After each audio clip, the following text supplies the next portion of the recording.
Lesson number 12 hitchhiking across the Sahara. आज हम अपने लेसन को जहाँ पर हमने ड्रॉप किया था वहाँ से नेक्स्ट पैराग्राफ के साथ कंटिन्यू करेंगे। अपनी अपनी बुक्स को मेरे साथ खोल लीजिए।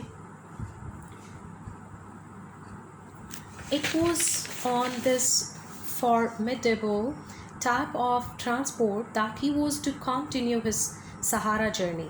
There was no more trucks.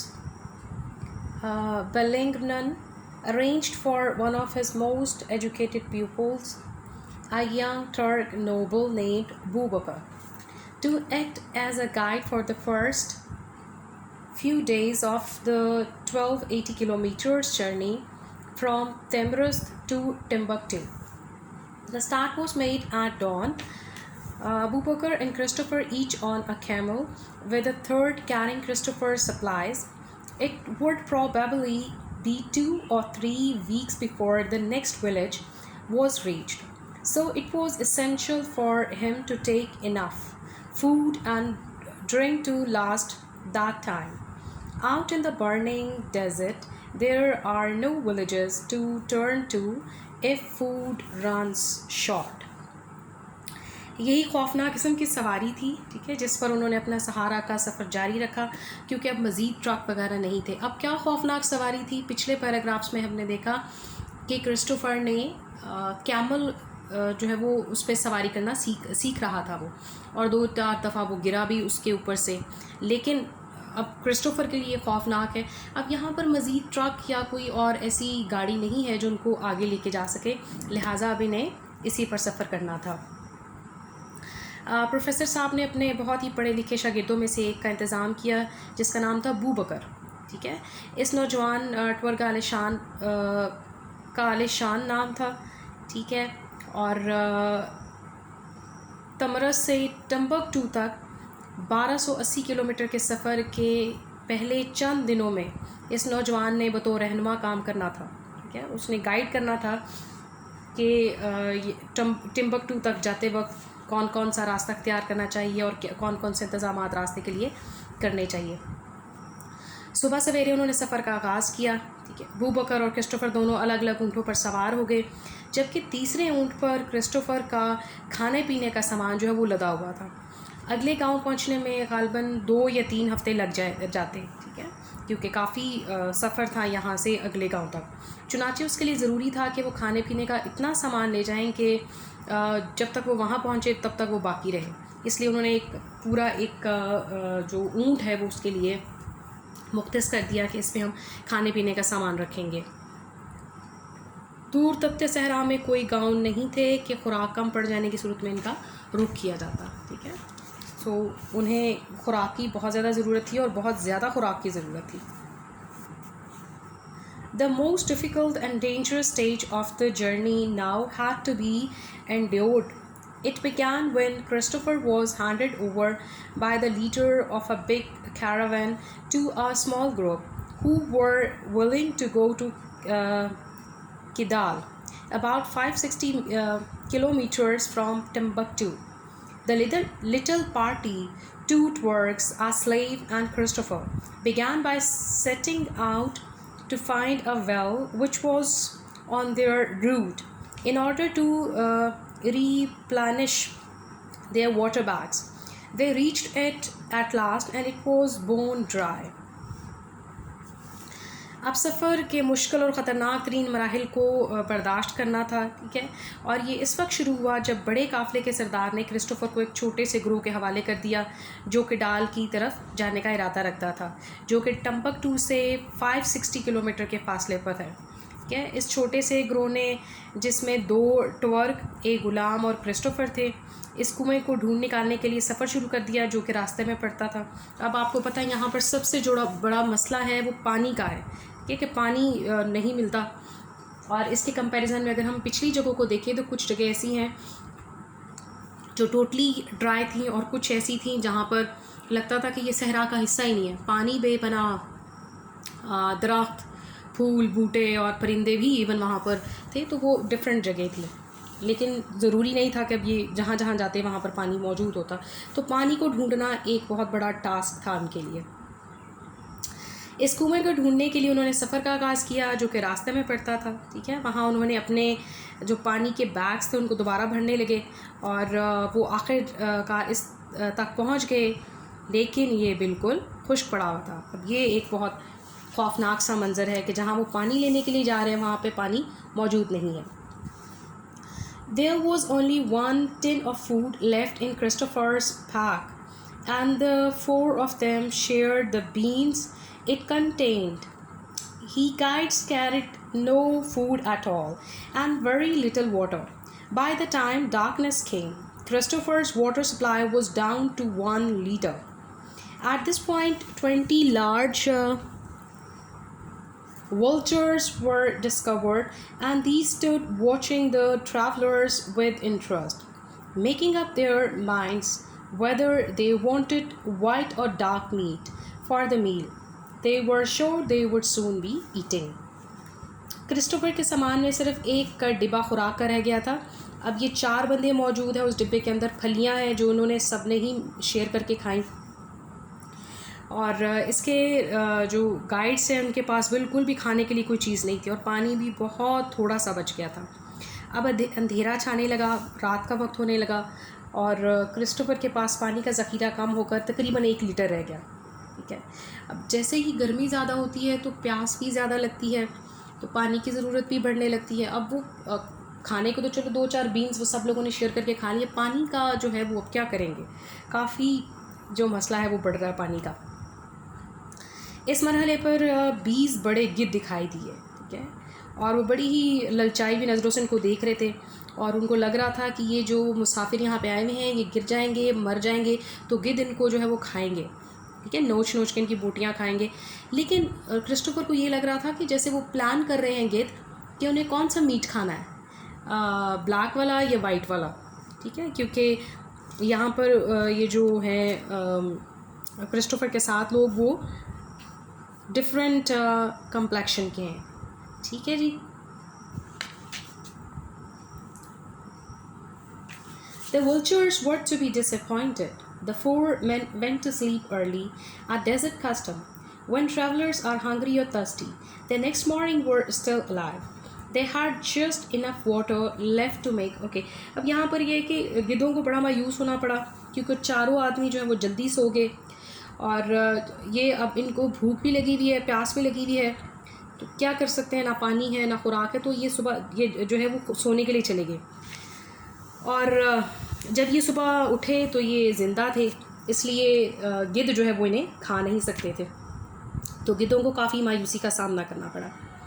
They had just enough water left to make 1 cup of tea each and then set off for the next water hole about 5 hours distant. अब इनके पास इतना पानी बच गया कि जिसमें सिर्फ 1 कप चाय बन सकता है।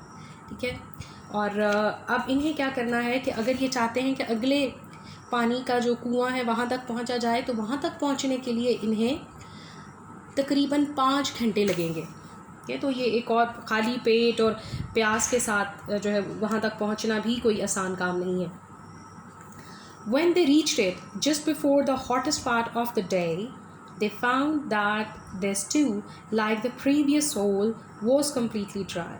अब सारे दिन की गर्मी और तकलीफ़ बर्दाश्त करने के बाद जब ये अगले कुएं के पास पहुँचे, जो कि 5 घंटे के बाद इन्हें नज़र आया था, तो पता चला कि ये भी ड्राई पड़ा हुआ है, बिल्कुल खुश्क पड़ा हुआ है, जिससे अब आप सोचिए कि उनकी क्या हालत हुई होगी। The next water hole was 2 days away, and the travelers now had neither food nor water. अब इससे अगला जो कुआं है, ठीक है, एक कुएं के पास गए वो ड्राई है, दूसरा कुआं 5 घंटे का सफ़र करके आए तो वो भी ड्राई पड़ा हुआ है। अब तीसरा जो कुआं जहाँ ये जाएंगे पानी की तलाश में, वो 2 दिन के सफ़र के बाद इन्हें नज़र आएगा। ठीक है, तो 2 दिन ये कैसे सफ़र करेंगे, ना इनके पास पानी है और ना इनके पास खुराक है। The future looked grim. अब इन्हें मुस्तकबिल अपना खौफनाक दिखाई दे रहा था, लग नहीं रहा था कि ये ज़िंदा रह पाएंगे। There was just 1 chance of survival. सिर्फ एक रास्ता रह गया था इनके ज़िंदा रहने का या बचने का। 1 of the 6 camels could be killed, कि इनके पास 6 कैमल्स हैं, उसमें से एक कैमल को मार दिया जाए। The decision was made, Christopher being asked to pay his share, of the cost, of which he willingly agreed. Strangely enough, as soon as Camel was picked for the slaughter, it seemed to know what was to happen and started screaming at the top of his voice. 6 ऊँटों में से एक को ज़बह किया जा सकता है, ठीक है, फैसला हो गया। क्रिस्टोफर को अपने हिस्से की कीमत अदा करने के लिए कहा गया कि वो पे कर दे, और उसने खुशी खुशी वो रजामंद हो गया। काफ़ी अजीब सी बात थी कि जो ही कहा गया कि अच्छा ये वाला जो ऊँट है ना इसको ज़बह करते हैं, तो उस ऊँट ने इतनी ऊंची आवाज़ में चीखना शुरू कर दिया जितनी शायद उसके अंदर मौजूद थी। उसको पता चल गया कि ये मुझे ज़िबा करने वाले हैं। When the victim was killed, the liquid in its stomach was caught in a water bag by the slave. जब उसको मारा गया उस शिकार को, उस ऊँट को, तो उसके स्टमक में से निकलने वाले पानी को पानी वाले बैग में स्टोर कर दिया गया। It could be hard to think of less appetizing drink than the greenish fluid, like thin blood, produced from this source. अब वो आप सोच सकते हो कि कराहत सी महसूस होती है और अजीब सा लगता है कि उसके स्टमक में से जो पानी निकला है ये वो पीना चाह रहे हैं, क्योंकि पीने के लिए अब कुछ भी नहीं है। तो वो पानी तो नहीं है, ग्रीन ग्रीन सा लिक्विड है, और वो भी इस कदर कह लीजिए कि देख के उसको बुरी सी फीलिंग आती है, लेकिन ज़िंदा रहने के लिए और ज़िंदगी के लिए फिर कुछ ना कुछ तो उनको करना था। Even the twerks made faces as they drank it. और इवन जो वो ट्वर्क थे उन्होंने भी बहुत बुरे बुरे मुंह बनाए जब वो पी रहे थे उसको।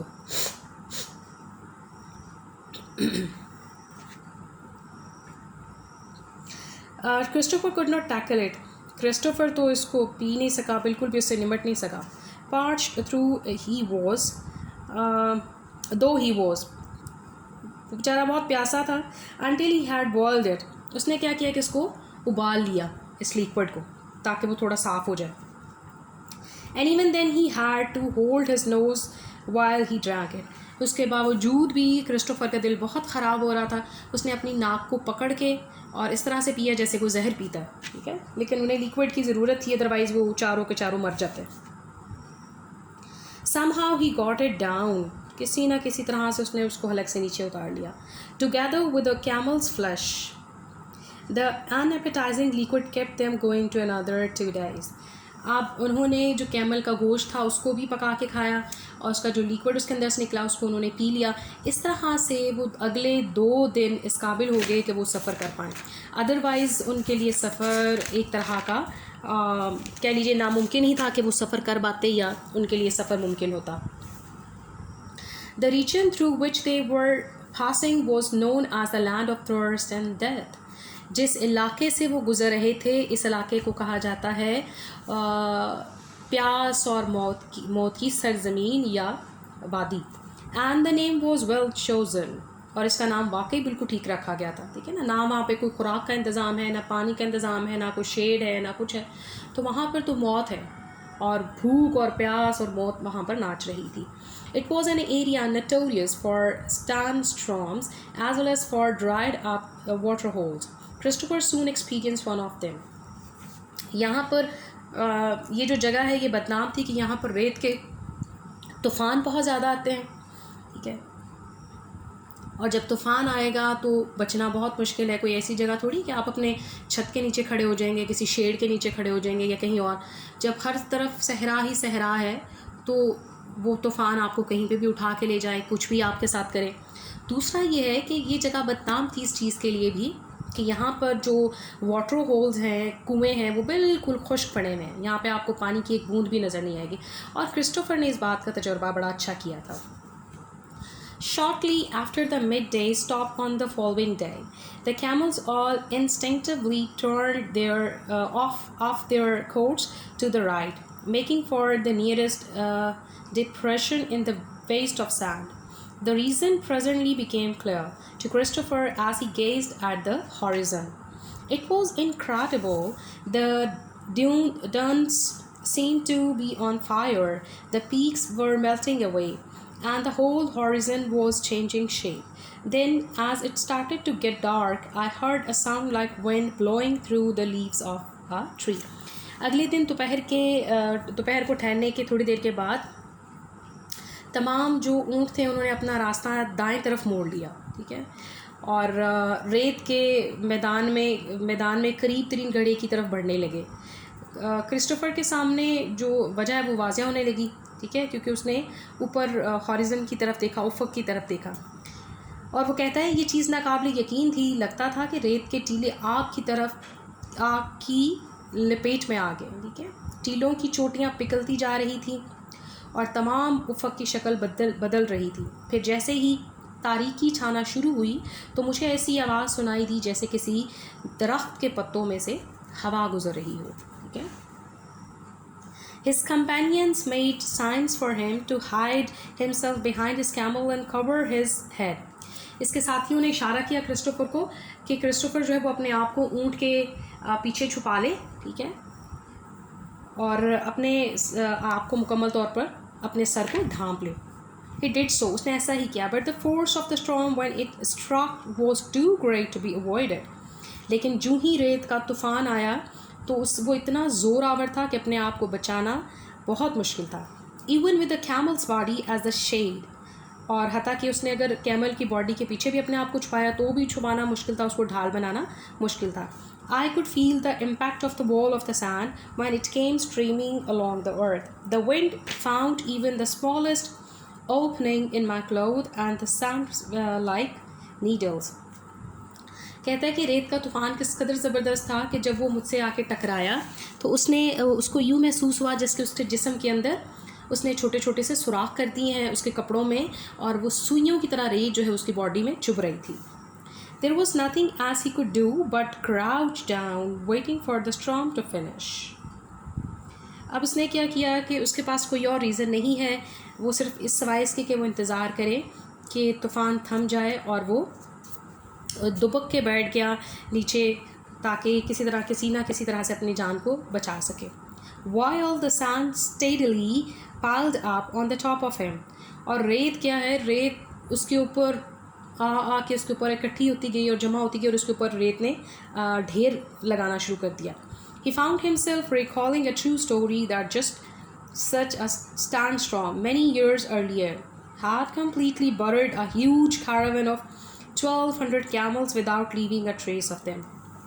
इसका वो बात याद आने लगी कि 1200 जो काफ़िले थे उनको और उनके ऊँटों को रेत के तूफ़ान ने मुकम्मल तौर पर गायब कर दिया, दबा दिया। इतनी जब तूफ़ान आया तो इतनी रेत उनके ऊपर चढ़ाई कि वहाँ पर ना तो कोई शख्स नज़र आ रहा था और ना ही कोई कैमल नज़र आ रहा, कोई भी चीज़ सिरे से नज़र नहीं आ रही थी, पता नहीं चल रहा था कि इंसान है भी या नहीं है।